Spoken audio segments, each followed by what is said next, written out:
Hello, everyone. Welcome to Sound of Hope News. I'm your host, Wei Fang, and my co-host.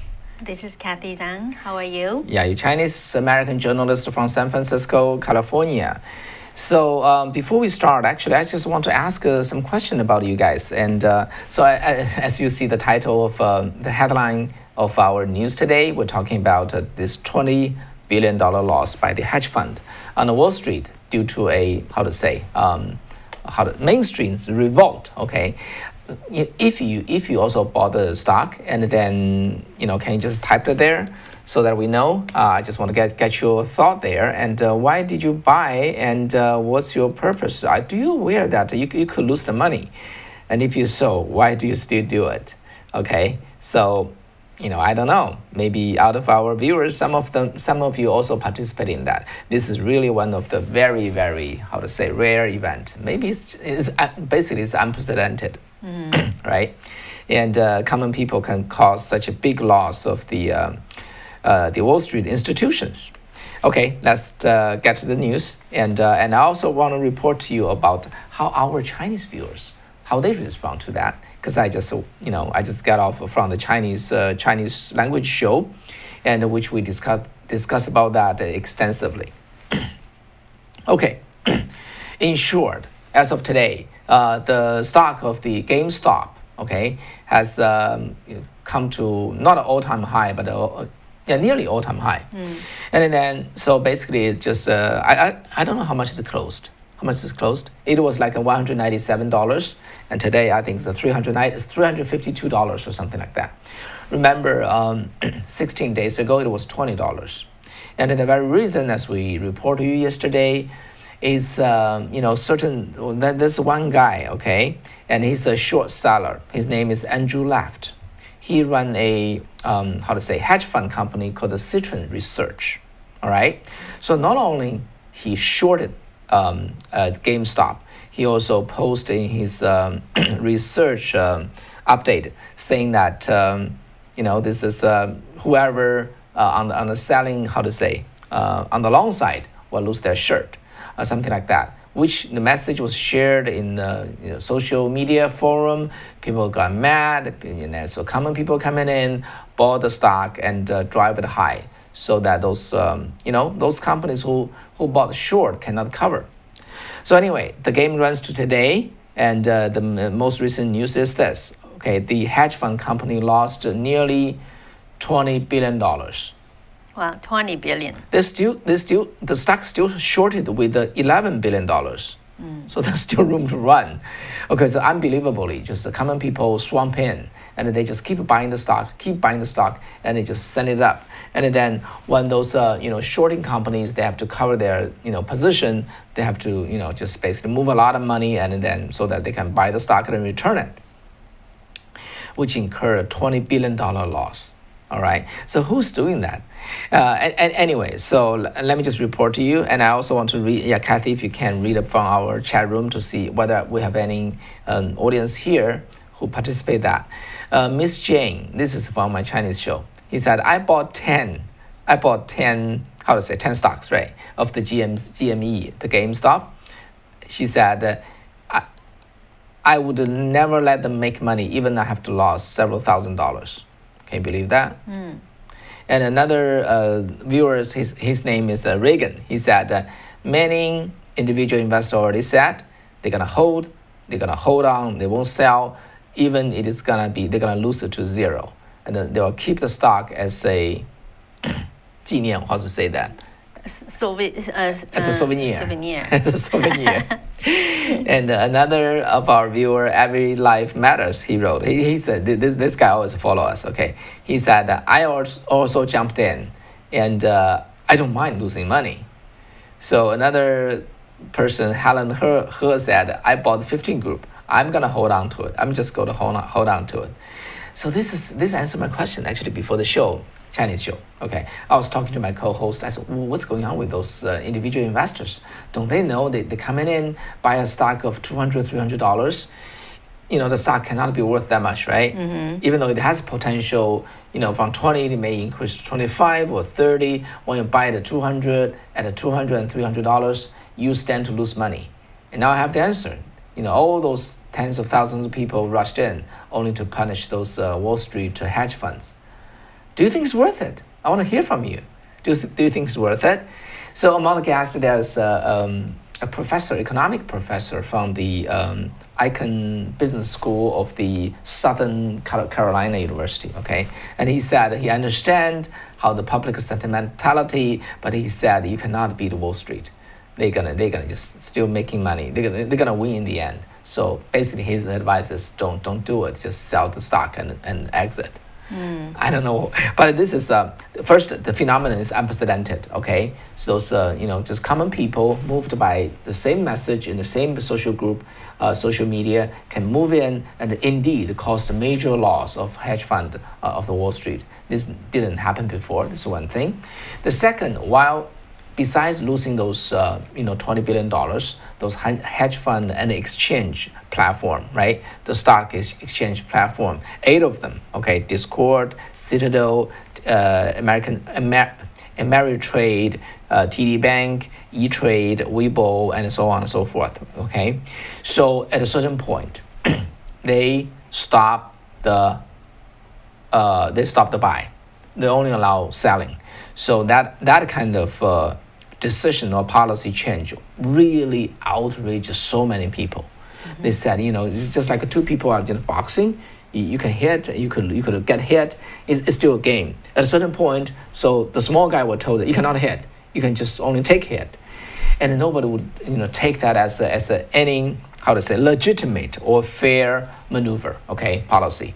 So ended up, this exchange platform as well as the hedge fund was so harshly criticized by virtually everybody.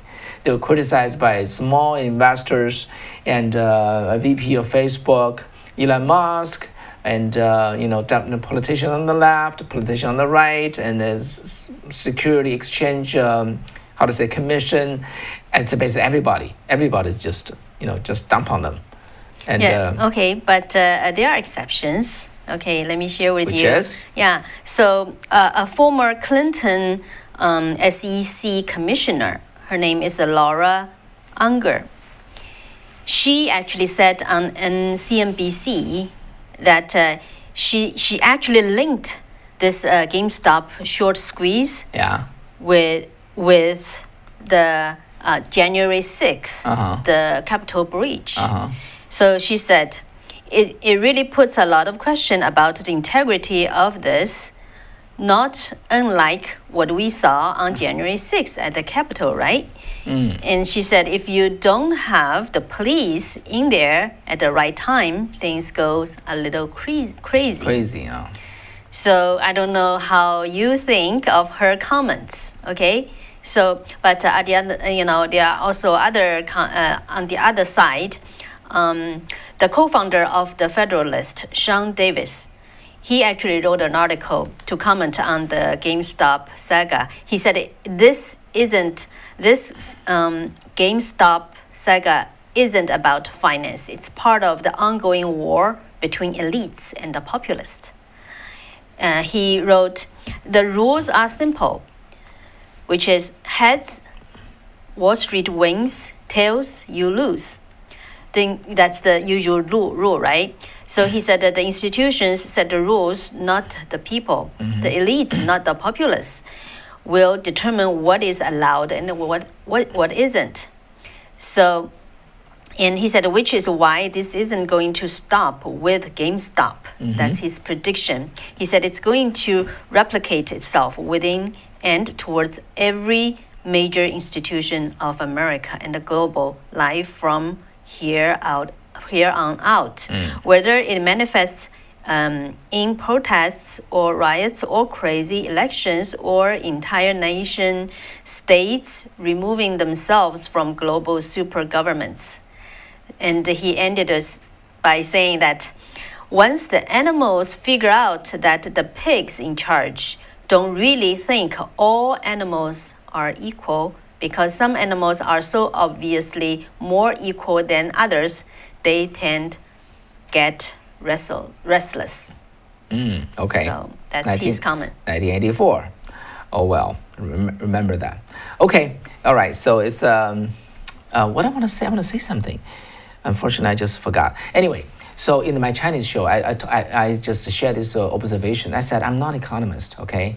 I'm not a finance expert. So what I can talk about is common sense. Let me share with you this common sense. Okay, this is what I said 2 hours earlier. I want to get your input if you think what I said makes sense, because I'm speaking for you guys, okay, for the Main Street America. I try to share that with my Chinese audience from all over the world. I said this country, generally, common people don't have good respect for hedge fund and those people on the Wall Street, okay?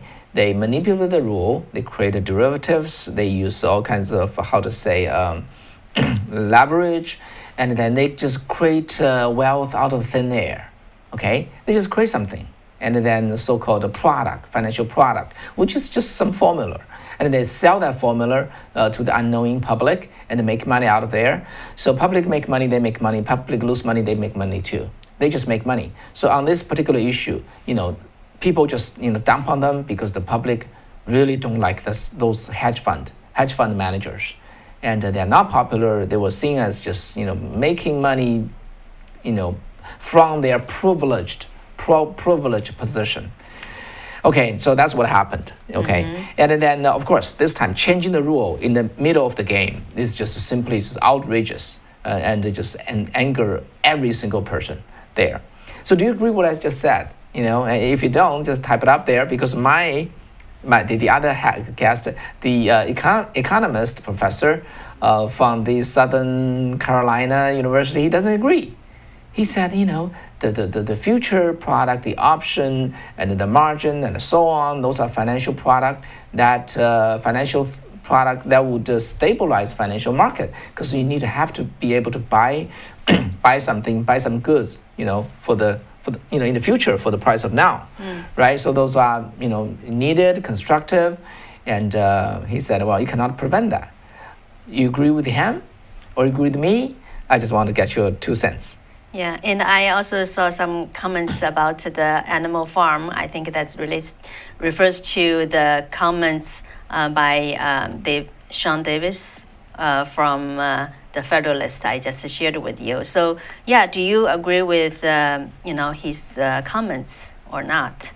And also wanted to shout out to Dana, quite a few people. Dana and Not My Potato, all just reminded our viewers to hit likes. Yeah. So really appreciate it. Yeah. Yeah, your likes and your subscription and will propel this program far, and so that we can get more viewers. That's the entire purpose why we do this program. Yeah, the people said that we agree with you. Strawberry Parfait, you said agree with me. Yeah, okay, thank you. That's what I thought. Nobody likes those hedge fund managers. Why do they make millions of dollars?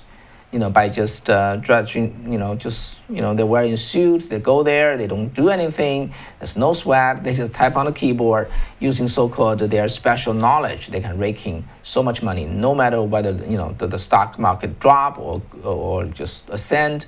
They all make money. That's their position. Is that right? I personally don't think so, and I think most Americans don't think so either. Okay, anyway, let's move on to the next piece of news. Okay, so I don't know how much time I want to spend here, okay, but I just want to pick on this, okay. And Joe Biden signed his 42th executive orders. 42nd, I'm sorry. Thank you, 42nd. I always want to correct yes, way. Through these rounds of correction, I think our English will improve for sure, including, absorbing your input. For the 42nd executive order, Joe Biden signed. This is in 10 days. He signed so many of them. I kind of want to get them, all through with you, but I don't want to spend too much time. But hopefully I can do this very, very quickly. Let me just very quickly summarize what he signed. This is record-breaking. Okay, nobody has signed so many EOs in his first 10 days. So one EO is strengthening the Medicaid and Affordable Care Act. Another is to fund the abortion, which will be the topic of today. And another one says no drill on public land, gas and oil and things like that. Another one set up a council of advisors on science and technology. Another one get the U.S. back into Paris Climate Agreement. Another one canceled the Keystone XL pipeline. And another one, I'm being very terse here, okay? Another one rescind Trump administration's 1776 commission. Another one, preventing and combating discrimination on the basis of gender identity or sexual orientation in the military, basically transgender, they can serve. Another one, we talk about just to fight the xenophobia against Asian Americans. And actually, in addition to that, he said that cannot use China virus, the term. Yeah, cannot use China virus term. Yeah, we talk about this, identity politics, right? Actually, ended up we share that with our Chinese audience. Most of them, they agree with us. They said, we don't appreciate this. This is, they said this is strengthening this identity politics. And another one has to do with eliminate the use of privately operated jails. Okay, only public government can operate jails, prisons. Another one has to do with changing the housing, forbid the discriminatory housing practice and policies. Well, another one has to do with recommit federal agencies to engage with a regular, robust, and meaningful consultation with tribal governments. I don't know whether you understand what it is. I cannot understand what it is. Engaging in regular, robust, and meaningful consultation with the tribal government. On what? Anyway, the next one is a ban on transgender American joining the military. Yeah, I think I mentioned that. It's a little repeat. Another one saying that ensuring the future is made in all of America by all Americans worker by buying made in America. This is one of the rare policy alignment with the Trump administration. I want to point that out. One of the only that I found actually. The next one is restore collective bargaining power and working protection for federal workers, and lay the foundation for the $15 minimum wage. And that's going to be a big thing when that come along. I don't know what's your point of view there, but it would have a major impact on the small businesses. The next one has to do with a line of, I won't go into detail, okay, COVID-19 pandemic things, including a relief package and all the other things. I won't go into detail, otherwise it's going to take all the time today. Another one has to pausing the federal students' loan payment. Another one has to extend the eviction and foreclosure, time. Okay, and then I will skip all the COVID-19 thing and the vaccinations and so on and so forth. I want to move on to the final categories about issue a lawful. Hear me out. Issuing a lawful and accurate enumeration of the census. Of the require non-citizens to be included in the census, and an apportionment of congressional representatives. All right, so non-citizens will count as we decide how many representatives we have in every state. Still, next one has to do with the DACA. Okay, preserving and fortifying deferred action for childhood arrivals. Next one is ending the discriminative bans on entry to the United States. All right, so basically this is the Trump's administration on the Muslim majority countries. I should not even say that. Okay, that's a misstatement. It's about the reduce the terrorist. Those countries has the most terrorist threat. Next one has to do with southern border. Okay, so just stop the wall building.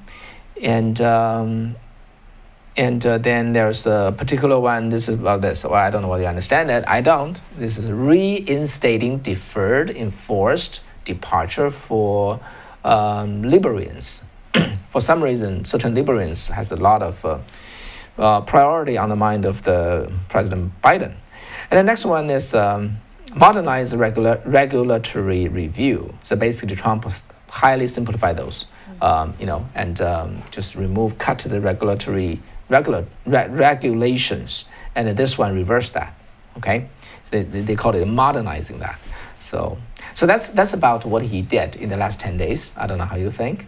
If you have any comment, just type it up there. This is a quick report, quick summary for you, so that we know what's going on in the White House. Yeah, and the new ones he signed, right? It's to get the abortion funds to the foreigners. That's today. Okay, that's today. No, I'm sorry, this is Thursday. This is yesterday. Yeah, I think we can talk a bit about that. That allows the use of a taxpayer dollar, to fund abortion overseas. All right. So specifically, they rescinded a regulation that Trump signed to bar U.S. foreign aid from being used to perform or promote abortion, and also included restoration of American funding to the UN Population Fund, which was used towards the abortion, one purpose of that, and also withdraw the U.S. from an international accord that promotes anti-abortion policies. So this is, I want to drill in just a little bit. Okay, the policy is so-called Mexico City rule. So back then in the 1985, in the second term of Reagan, and then in Mexico City, they established this this policy of whether to promote anti-abortion policy. Okay, then Democrat Clinton get on, then U.S. changes position, then Bush then changed position, Obama changed position, Trump changed position, now Biden changed position. It's like international ping pong ball, political ping pong ball there. So now is the ping pong, I don't know, now it's ping or pong. It's basically reverse that stance. So yeah, that's that. Of course, yesterday's funding abortion, foreign abortion kind of executive order create a swift and a sharp response from both sides. There's very strong response, as you would understand. This is a bit deep. This is a big issue that this nation face. So, yeah. So then this happened at the same week of the 48th annual March for Life parade. March, right? This is a rally. It's today, yeah. It's today. So a little history for you. In 1973, Roe versus Wade was passed. So 1 year later, 1974, okay, this rally was organized. So it has been there for 48 years. All right. So President Trump was the first president who showed up at this parade, and attend this March for Life rally. And then this year, due to the pandemic, and it has to happen online. So that's what happened. Right. So today, the major event happened online, the March for Life, but they also had a small parade, a small rally in Washington, D.C. by some of those pro-life leaders.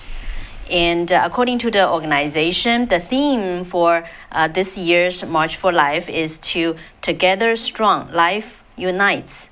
That highlights the importance of each person is building a culture of life. So this organization actually is called, is nonpartisan. So it's called the National Rights to Life Committee.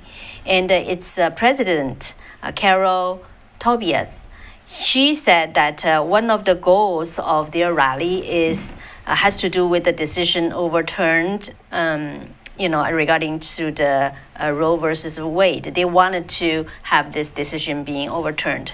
And she said no matter who's in the Oval Office, they will just do that and just will urge this overturn of the decision. So, and also I wanted to make a note on, we've been talking about one of the executive orders that Biden administration did was to cancel the Keystone pipeline project. So actually, some oil state Republican lawmakers, they actually made an effort, tried to meet with Joe Biden, and but actually it got rejected. So on Friday, Senator Jim Inhofe of Oklahoma and Steve Daines of Montana, they all said on the Twitter that the White House has refused the request to meet and to talk about this executive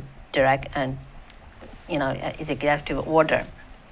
because a lot of people just lost job because of this executive order. And the White House press secretary Jen Psaki said Friday no meeting was planned. Yeah. So many senators from the oil-rich states said that Biden's early climate and energy decision ran counter to his inauguration day promise of unity and his stated goal of creating good-paying jobs, particularly for the workers in the energy industry. Okay. So let's take a look at the COVID relief plan. As you know, there's a $1.9 trillion COVID relief plan, and that has been that is still not passed. So the GOP, the Republican don't agree to that. So that sort of got stuck because to overcome a potential filibuster, the Senate has to have 10 votes from the Republican side. And to pass that, to reach this 60 votes to overcome the filibuster, which apparently won't happen. So basically, the Democrat leaders, Schumer and also the Pelosi, will be resorting to this so-called reconciliation process, which is a one-time deal every year to pass the spending or the revenue and bill each year. So they only got to use that once. So they're going to use it here. So chances are they're going to move on. The so-called reconciliation process would only take 51 votes to pass. So the Democrats think they're able to do that. So they're going to just say, they're going to push the Republican, aside and pass that. With that, they would, used up their only chance for the year. So if that happened, it would presumably fast track the passage of the relief plan, and then whatever is in it would happen. So that's that. And next, would like to share with you, give you an update about what's happening in Arizona about the audit. Because on Wednesday, it was reported that the Maricopa County Board of Supervisors, they voted and passed and decided to hire 2 of their preferred firms to audit the election equipment used during last year's election. But the Arizona Senate is not satisfied with that. So the most recent development is today, the Arizona State Senate announced that it will hire its own independent qualified forensic auditing firm to analyze last year's result. So actually, it's very interesting. After I did more research on it. Okay, so in this press release, the Senate President Karen Fann, she said that there are 2 primary reasons they wanted to, do this independent audit. Why? First of all, she said the Senate has consistently called for an audit certified by the U.S. Election Assistance Commission. But now they learned that the commission does not certify auditors as such. So the second reason, she said, is the scope of the audit must be broader than the one that Maricopa County Board of Supervisors tried to do. And she said that we must bring back confidence that the election results reported are how votes were legally cast.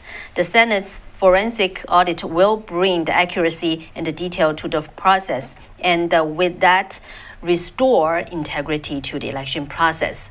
So, then, people may wonder why the 2 audit firms that the Maricopa County chose did not satisfy the senators, right?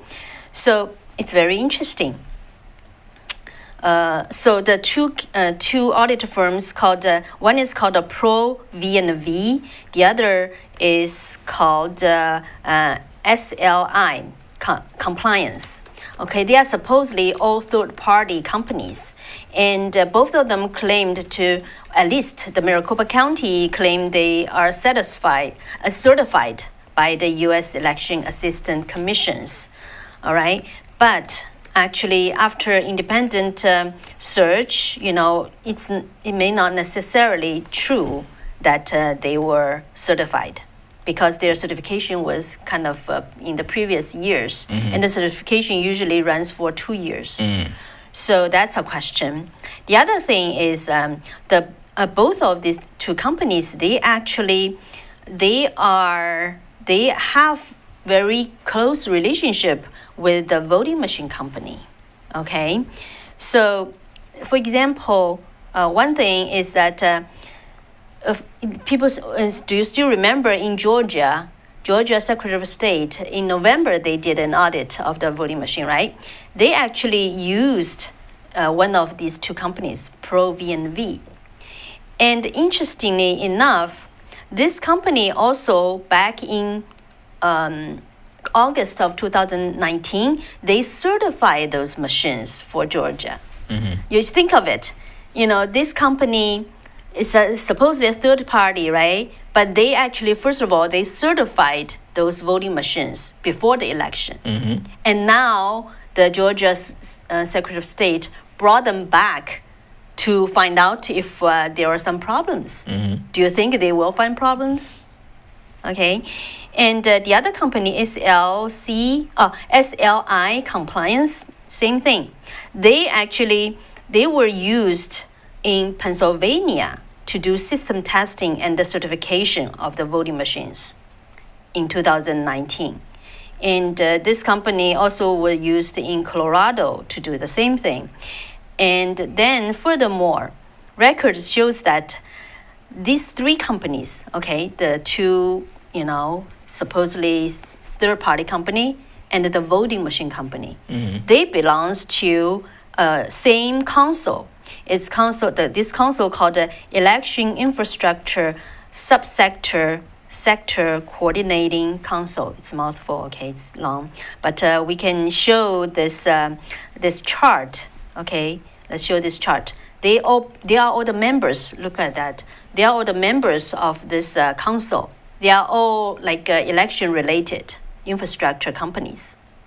You can see under the third row, the ProVNV, then after that you see SLI Compliance, okay? And to the left, you see the voting machine companies. So they are kind of in the same family, per se. Okay. And now, except for Georgia, now the Maricopa County in Arizona, they want to use the same company to verify, to do the audit of the machines. So what would be the result? So I think from this, maybe now you can have a conclusion to understand why the Arizona Senate are not satisfied with the Maricopa County's decision. Okay, so the next piece of news we'll bring to you is about a Chinese national who were caught in his involvement in a years-long conspiracy to export American technology to China. This actually happened too often, but this is the most recent news, which is today. And this guy, a 45-year-old Chinese national, Chen Bo, he worked at a Singapore-based electronics distributor.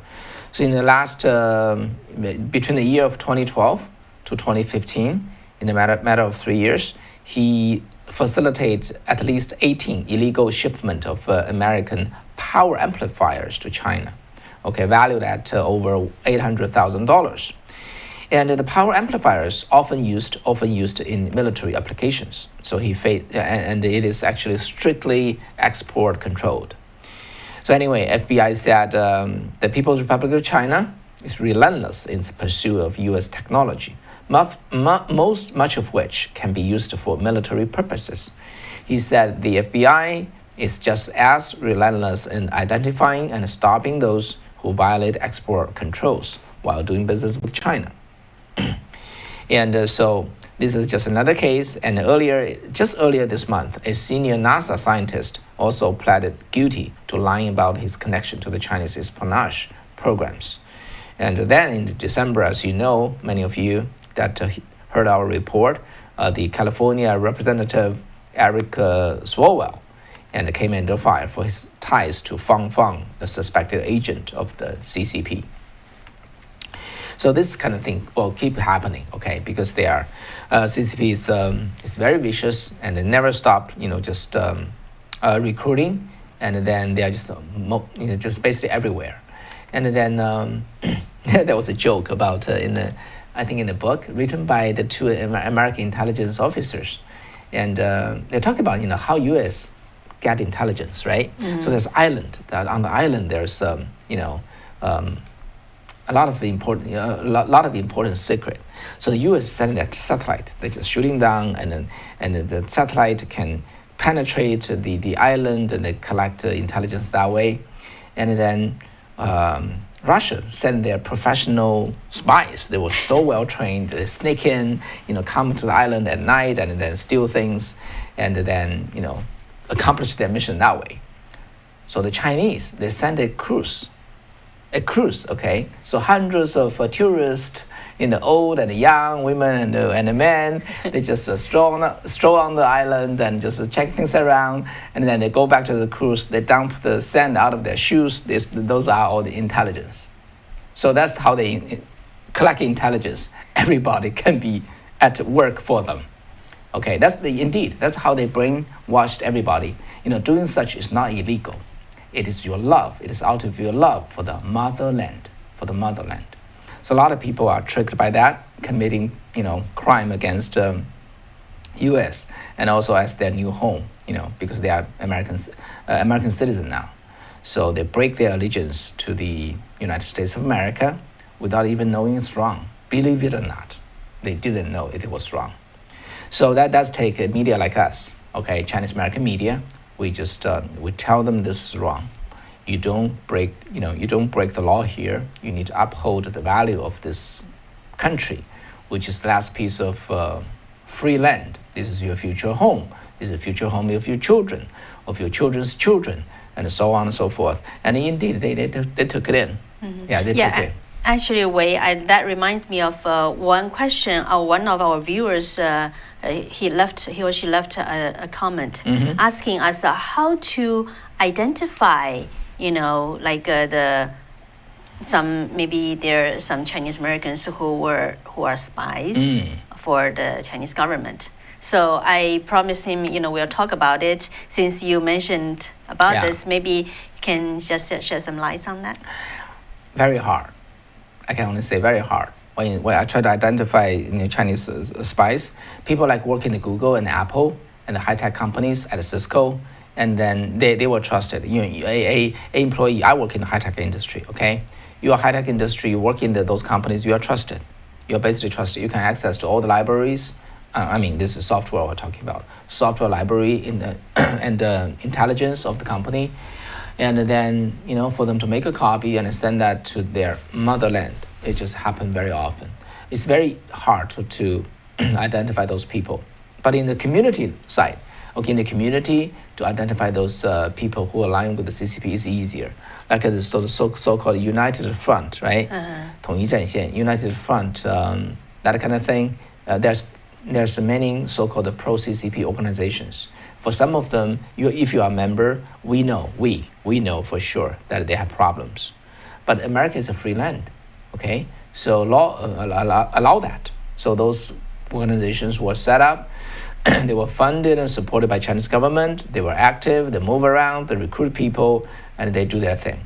Okay, for those people, it's easier to identify.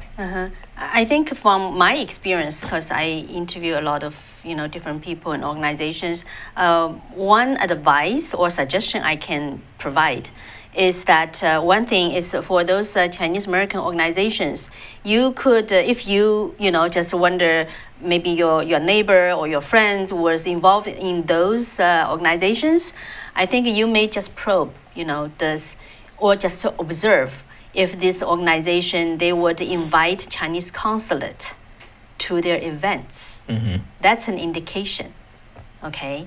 And the other thing, on the individual level, if you really are curious, try to find out, someone who Chinese American who especially came from mainland China, are they just working for the Chinese Communist government?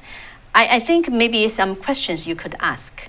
One thing is how do they view the 1989 student movement, right? Just ask about their opinion, how they think.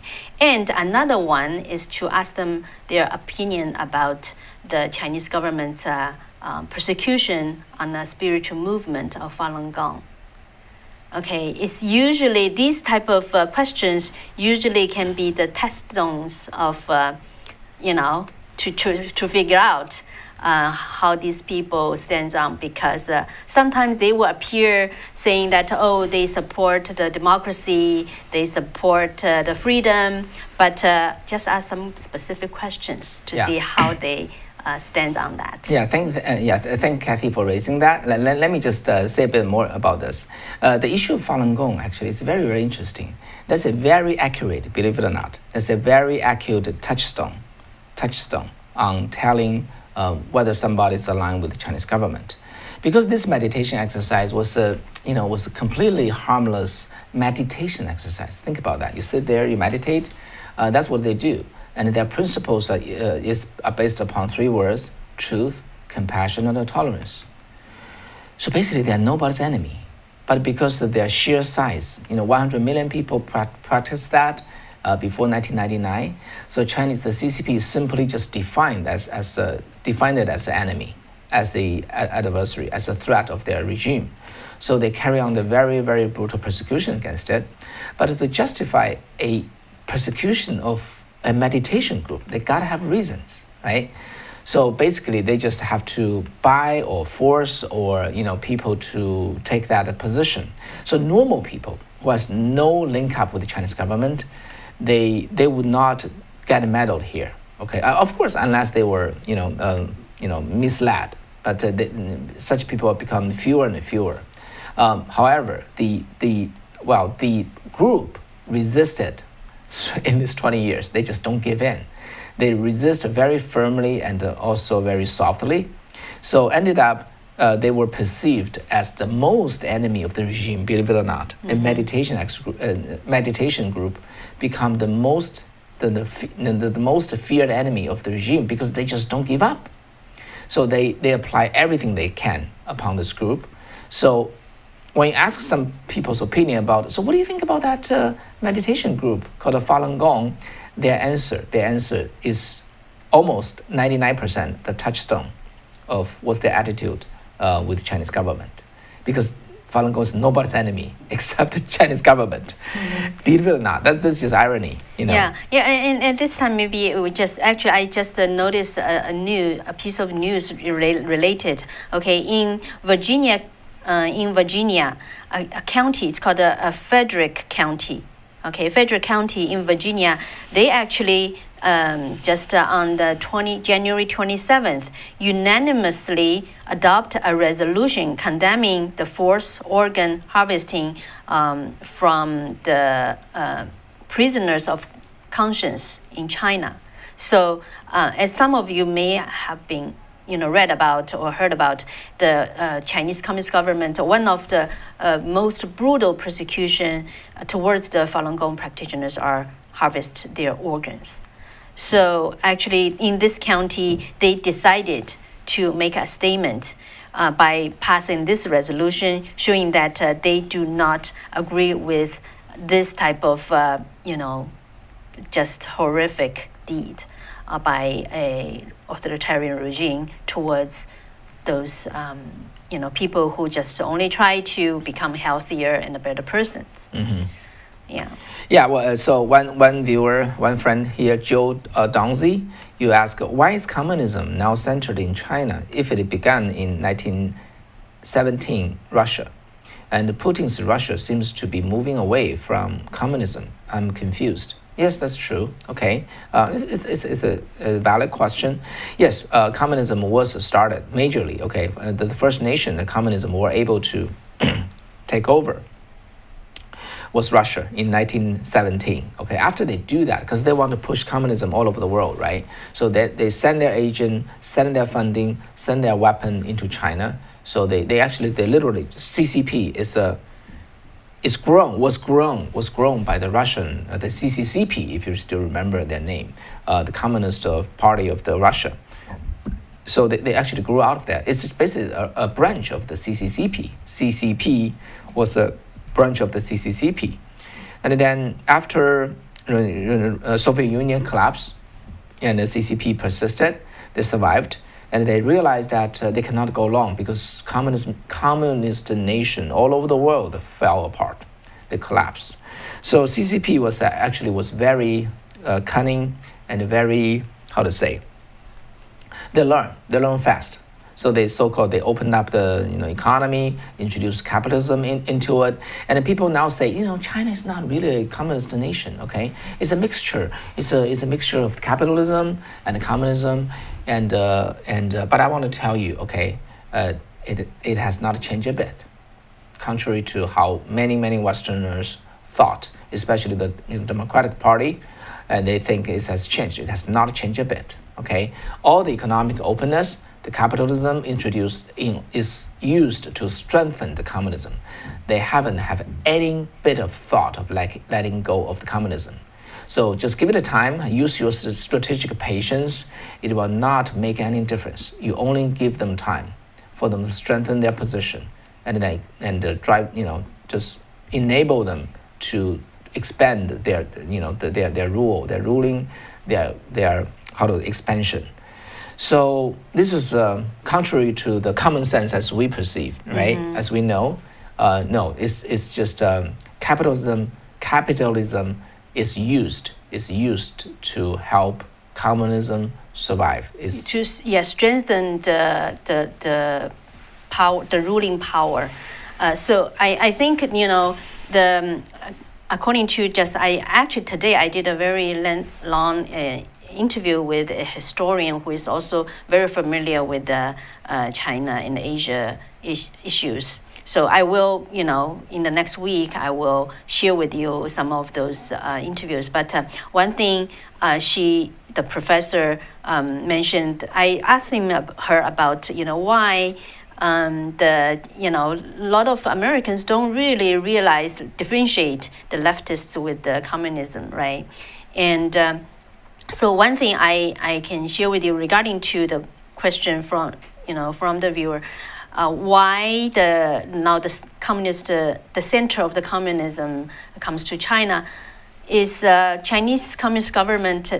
Chinese Communist Party they learned that how to utilize the economic development to strengthen their power and to show to the people that communism not so bad, right? But in the core they are not capitalist at all, So but there are more analysis I would like to share with you just down the road. Mm-hmm. Mm-hmm. All right, so that's all for today. Thank you very much for staying with us, and please press likes and subscription, and all right, I guess that will be all for today. Okay, yeah, so tomorrow is we'll start Saturday the weekend. And Sunday we'll start our weekend. We'll take a break, and hope you have a great weekend. And then we'll see you on Monday. Right. All right, have a good weekend. Okay, bye-bye. Take care, bye-bye.